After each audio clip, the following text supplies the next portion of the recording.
Notifications ലഭിക്കുന്നതിന് വേണ്ടി subscribe button click ചെയ്ത് ബെല്ലൈക്കൺ പ്രസ് ചെയ്യുക. ഇന്ന് നമ്മൾ ഉണ്ടാക്കാൻ പോകുന്നത് ഒരു സ്പെഷ്യൽ ടൈപ്പ് അടയാണ്. അപ്പോൾ ഇന്നത്തെ നമ്മളുടെ അടയുടെ പ്രത്യേകത എന്താണെന്ന് വെച്ചാൽ നമ്മൾ ഈസ്റ്റേൺ ജാക്ക് ഫ്രൂട്ട് 365 എന്ന് പറഞ്ഞ ഗ്രീൻ ജാക്ക് ഫ്രൂട്ട് ഫ്ലോർ കൊണ്ടാണ് ഇന്ന് അട ഉണ്ടാക്കുന്നത്. അപ്പോൾ അതെങ്ങനെ ഉണ്ടാക്കാമെന്ന് നോക്കാം. അപ്പോൾ നമ്മളുടെ അട ഉണ്ടാക്കാൻ വേണ്ടിയിട്ട് ആദ്യം വെള്ളം തിളപ്പിക്കുകയാണ് വേണ്ടത്. അപ്പോൾ ഇവിടെ ഞാൻ 3 കപ്പ് വെള്ളം വെച്ചിട്ടുണ്ട്. ഇതിലേക്ക് അല്പം ഉപ്പിട്ട് കൊടുക്കണം. ഈ വെള്ളം തിളക്കുന്നത് വരെ നമുക്ക് വെയിറ്റ് ചെയ്യാം. ഇപ്പോൾ നമ്മുടെ വെള്ളം ഇപ്പോൾ തിളക്കാൻ തുടങ്ങിയിട്ടുണ്ട്. അതിലേക്ക് 1.5 കപ്പ് അരിപ്പൊടി ചേർത്ത് കൊടുക്കുക.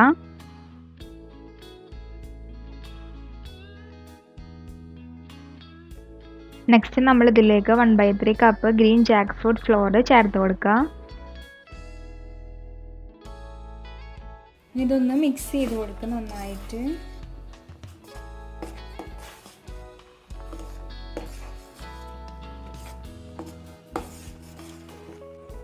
ഇതിൽ നമ്മൾ ഒഴിച്ചു കൊടുത്തിട്ടുണ്ടായിരുന്ന വെള്ളമൊക്കെ വറ്റിപ്പോയിട്ട് മാവ് നല്ലോണം വെന്ത് വന്നിട്ടുണ്ട്.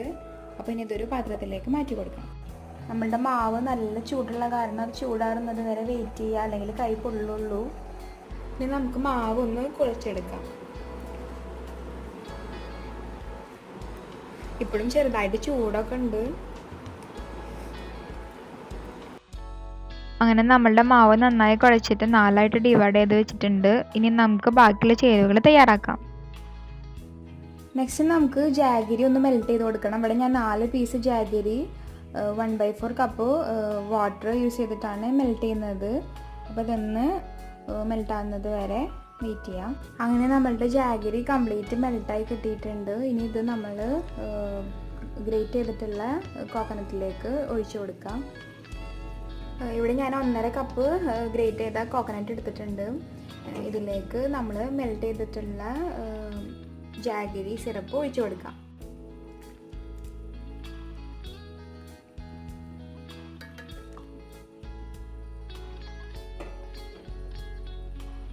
അപ്പോൾ ഇത് ജാഗരി അരിച്ച് യൂസ് ചെയ്യണമെന്ന് പറയുന്നത് കണ്ടില്ലേ, ഇതിൽ കരടുണ്ടാവും.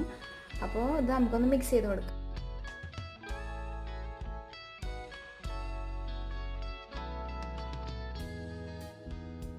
കറക്റ്റ് പാകത്തിനുള്ള മധുരമായിട്ടുണ്ട്. അപ്പം ഓരോരുത്തരുടെ മധുരം അനുസരിച്ചിട്ട് ഇതിൽ നമ്മൾ ജാഗരി ഒഴിച്ചു കൊടുക്കുക. അപ്പോൾ ഫസ്റ്റ് നമ്മൾ ഒരു ഫ്രഷ് ബനാന ലീഫ് എടുക്കുക. ദെൻ ഇതിലേക്ക് നമ്മളുടെ മാവ് തേച്ച് പിടിപ്പിക്കുക.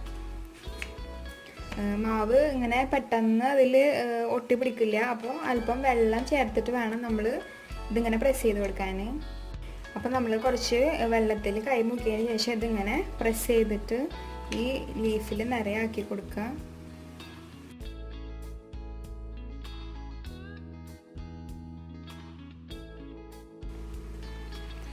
നല്ല തിന്നായിട്ട് വേണം ഈ മാവ് ഇതിൽ തേച്ച് പിടിപ്പിക്കാൻ വേണ്ടിയിട്ട്.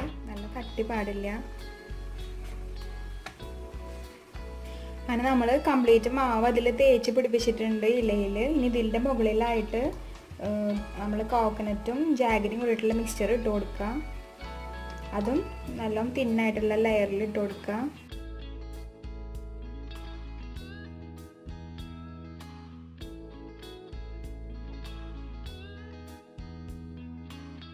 അങ്ങനെ നമ്മുടെ കോക്കനട്ടും ജാഗരിയും കൂടിയിട്ടുള്ള മിക്സ്ചർ ഇട്ട് കൊടുക്കൽ കഴിഞ്ഞു. ഇനി ഇത് ഒന്ന് ഇതേപോലെ മടക്കി കൊടുക്കുക.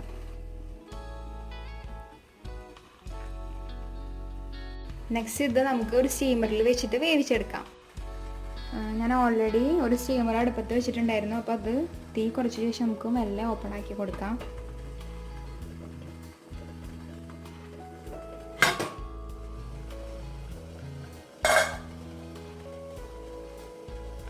ഇനി ഇതിലേക്ക് നമ്മൾ ഉണ്ടാക്കിയിട്ടുള്ള അട വെച്ച് കൊടുക്കാം.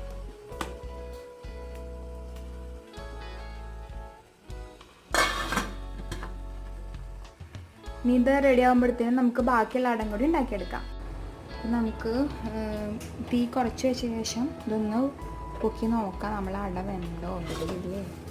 അങ്ങനെ നമ്മളുടെ അട നല്ല വെന്തിട്ടുണ്ട് തോന്നുന്നു. ആ ഇലയുടെ കളർ മാറിയാൽ തന്നെ മനസ്സിലാവും നമ്മളുടെ അട അപ്പോൾ കറക്റ്റ് വേവായിട്ടുണ്ടെന്ന്. അപ്പോൾ ഇനി ഇത് പാത്രത്തിൽ നിന്ന് മാറ്റിയെടുക്കാം.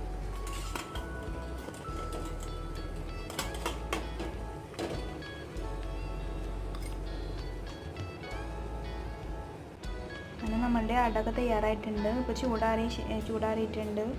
അപ്പോൾ നമുക്ക് ഇതിൻ്റെ ഇല അടർത്തി മാറ്റി കൊടുക്കാം. ചൂടാറിയ ശേഷം മാത്രം ഇല അടർത്തുക, അല്ലെങ്കിൽ പൊട്ടും.